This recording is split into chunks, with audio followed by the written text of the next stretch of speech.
स्वागत और आतिथ्य सत्कार के लिए मैं राष्ट्रपति श्री का हार्दिक आभार व्यक्त करता हूं। आज उज्बेकिस्तान का इंडिपेंडेंस डे है।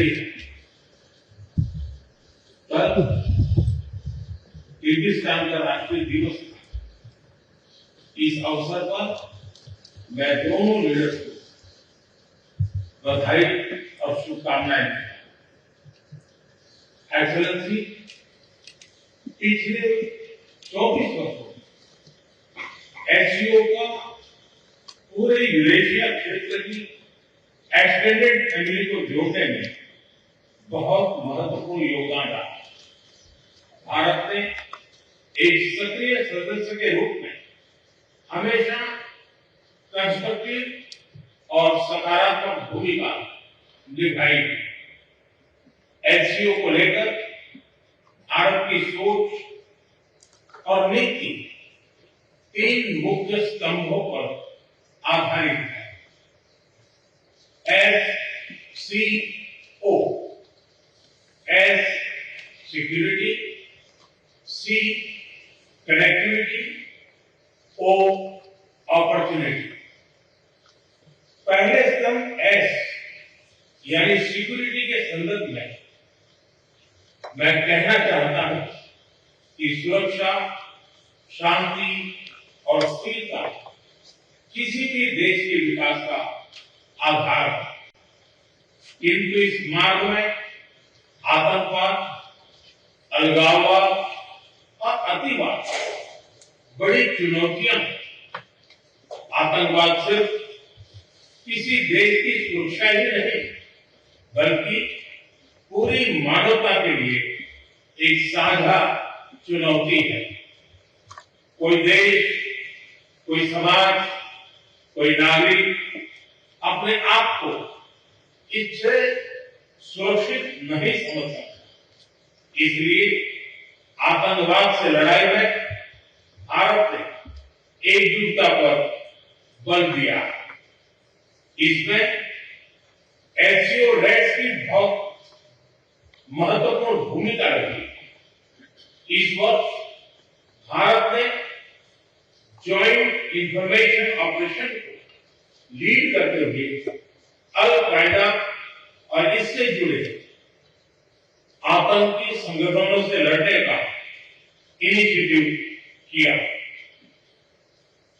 हमने रेडिकलाइजेशन के विरुद्ध समन्वय बढ़ाने और मिलकर कदम उठाने का भी प्रस्ताव रखा। टेरर फाइनेंसिंग के खिलाफ आवाज उठाई। इसमें मेरे समर्थन के लिए मैं आभार व्यक्त करता हूं। एक्सेलेंसी, भारत पिछले 4 दशकों से निर्मम आतंकवाद का दंश झेल रहा है। कितनी ही माताओं ने अपने बच्चे खोए और कितने बच्चे अनाथ हुए। हाल ही में हमने पहलगाम में टेररिज्म का बहुत ही घिनौना रूप देखा। इस दुख की घड़ी में जो मित्र देश हमारे साथ खड़े रहे, मैं उनका आभार व्यक्त करता हूं। यह हमला केवल भारत की अंतरात्मा पर ही आघात नहीं था, यह मानवता में विश्वास रखने वाले हर देश, हर व्यक्ति को खुली चुनौती थी। ऐसे में प्रश्न उठना स्वाभाविक है, क्या कुछ देशों द्वारा आतंकवाद का खुलेआम समर्थन हमें स्वीकार्य हो सकता है? एक्सेलेंसी, हमें स्पष्ट रूप से और एक स्वर में कहना होगा कि आतंकवाद पर कोई भी President Donald Trump has warned double standard स्वीकार्य नहीं हुई। हमें मिलकर आतंकवाद का हर रंग में, हर रूप में विरोध करना होगा। ये मानवता के प्रति हमारा दायित्व है। एक्सेलेंसी, अब मैं दूसरे स्तंभ सी यानी कनेक्टिविटी पर अपने विचार रखना चाहूंगा। भारत का हमेशा से मत रहा है कि मजबूत कनेक्टिविटी से केवल व्यापार ही नहीं बल्कि विश्वास और विकास के द्वार भी खुलते। इसी सोच के साथ हम चाबहार पोर्ट और international north south transport corridor जैसे इनिशिएटिव पर काम कर रहे हैं। इनसे हम अफगानिस्तान और मध्य एशिया के साथ संपर्क बढ़ा सकते हैं। हमारा मानना है कि कनेक्टिविटी के हर प्रयास संप्रभुता और क्षेत्रीय अखंडता का सम्मान होना चाहिए। यही एससीओ चार्टर के मूल सिद्धांतों में भी विदित है। Connectivity that bypasses sovereignty, losing trust and living. Excellency, तीसरा स्तंभ है O, यानी opportunity. Opportunity for cooperation and reform. 2023 में भारत की अध्यक्षता के दौरान नई ऊर्जा और विचारों का संचार हुआ है।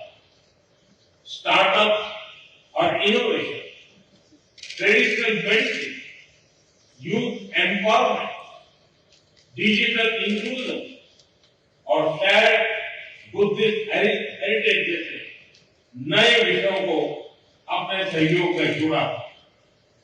हमारा प्रयास था कि एससीओ को सरकारों के परे भी ले जाए।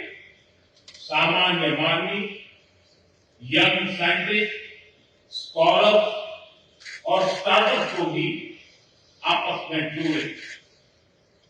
हमारे पीपल टू पीपल टाइम दृढ़ता देने के लिए मैं आज एक और सुझाव रखना चाहूंगा। एससीओ के अंदर एक सिविलाइजेशन डायलॉग फोरम बनाया है।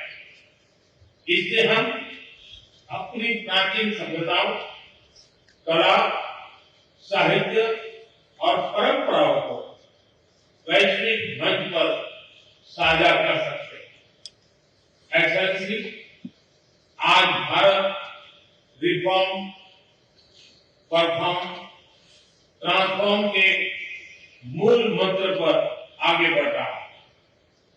कोविड हो या वैश्विक आर्थिक अस्थिरता, हमने हर चुनौती को अवसर में बदलने का प्रयास किया है।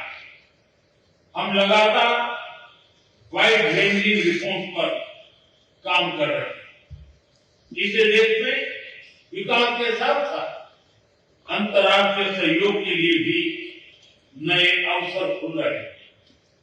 मैं आप सभी को भारत की विकास यात्रा से जुड़ने के लिए आमंत्रित करता हूं। एक्सेलेंसी, यह खुशी की बात है कि एससीओ भी समय के अनुरूप इवॉल्व हो रहा है। ऑर्गेनाइज्ड क्राइम, ड्रग ट्रैफिकिंग और साइबर सिक्योरिटी जैसी समकालीन चुनौतियों से निपटने के लिए 4 नए केंद्र बनाए जा रहे हैं। हम इस रिफॉर्म ओरिएंटेड माइंडसेट का स्वागत करते हैं। वैश्विक संस्थानों में रिफॉर्म के लिए एससीओ सदस्य आपसी सहयोग बढ़ा सकते हैं। संयुक्त राष्ट्र की 80वीं वर्षगांठ के अवसर पर हम एकमत होकर यूएन रिफॉर्म का आह्वान कर सकते हैं। ग्लोबल साउथ की आकांक्षाओं को आउटडेटेड फ्रेमवर्क में कैद रखना भावी पीढ़ियों के प्रति घोर अन्याय है। नई पीढ़ी के बहुरंगी सपनों को हम पुराने जमाने की ब्लैक एंड व्हाइट स्क्रीन पर नहीं दिखा सकते। स्क्रीन बदलने की होगी। एससीओ मल्टीलेटरलिज्म और इंक्लूसिव वर्ल्ड ऑर्डर का मार्गदर्शक बन सकता है। मुझे खुशी है इस महत्वपूर्ण विषय आज एक स्टेटमेंट जारी किया जा रहा है। एक्सेलेंसी, हम सभी पार्टनर्स के साथ समन्वय और सहयोग के साथ आगे बढ़ रहे हैं। मैं एससीओ के अगले अध्यक्ष किर्गिस्तान के राष्ट्रपति और मेरे मित्र प्रेसिडेंट जपारोव को शुभकामनाएं देता हूं। बहुत बहुत धन्यवाद।